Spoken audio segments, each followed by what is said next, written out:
It's easy to spot a cult from the outside, but what if it's too late? What if you're already in one? What if you devote all your money, time, and resources, along with your soul, to a singular cause, and you're too invested in it to see the big picture? I'm going to be looking at one of my favorite pastimes, and I will attempt to discern if magic is indeed a cult. Now, cults usually have a holy site, some unique practices, and some sort of mantra to live by, so we're going to be evaluating magic based on these criteria in mind. So picture this. You're a young guy in your early 20s, it's Friday night, and common media might suggest you're gonna hit the bar boozing with the boys looking for some young lady to mac on. Or young dude. It's 2019 and the hookup scene is in Battle Royale mode. Now it sounds like a good night, right? Well, fucking wrong. You are making a pilgrimage to your local mecca, which in this case is your local WotC-approved card shop to play the fucking Ravnica pre-release till 3 a.m. until your eyes bleed, maintained only by liquid meth that is slowly eroding you away from the inside. Not only does Magic have a holy site, but you are required by law to travel there at least 3 nights a week for Modern, Commander, and FNM.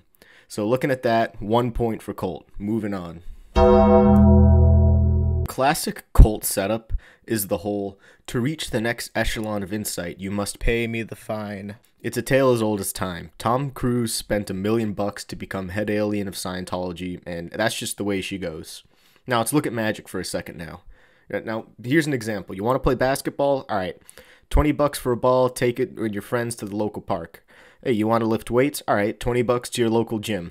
Oh, no, you want to play magic? All right, here, let me list out your options for you. Option 1, shell out $100 for a standard deck.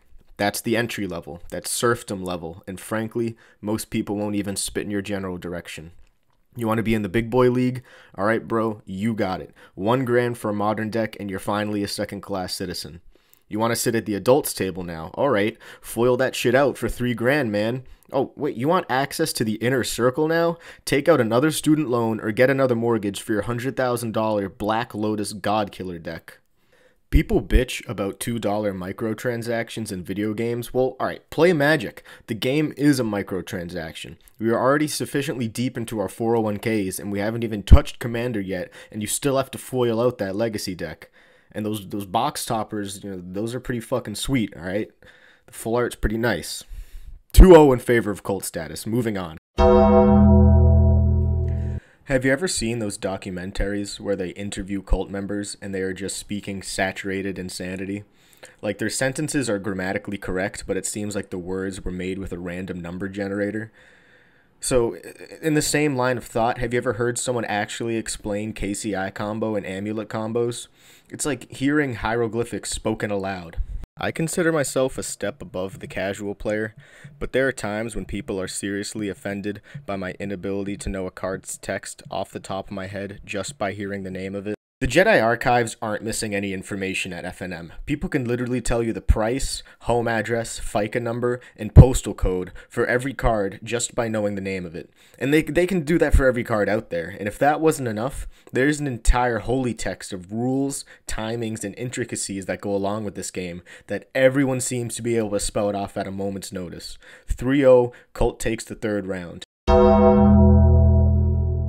Consider this fourth point to be the wild card factor in determining if Magic is a cult or not. So at some level, Magic appeals to the basic instinct of shiny better than not shiny, and at the same time it is also undercover weaponized gambling. The whole concept of buying sealed items is exactly the same as a slot machine. But unlike a slot machine, you can start playing Magic at 10 years old and no one is going to care. Whereas if you walk into a casino at 10 years old, Child Protective Services is going to be booting down mom and dad's door. And honestly, they might want to do the same if they see kids playing Magic. Colt closes in for the kill with a final score 4-0 here. As the score will tell you, Magic the Gathering is indeed serving up some tasty Kool-Aid. And once you drink it, you can never go back. So the final verdict is that Magic is indeed a cult. I'm sorry to all my fellows stuck here with me, and I'll fucking see you in church.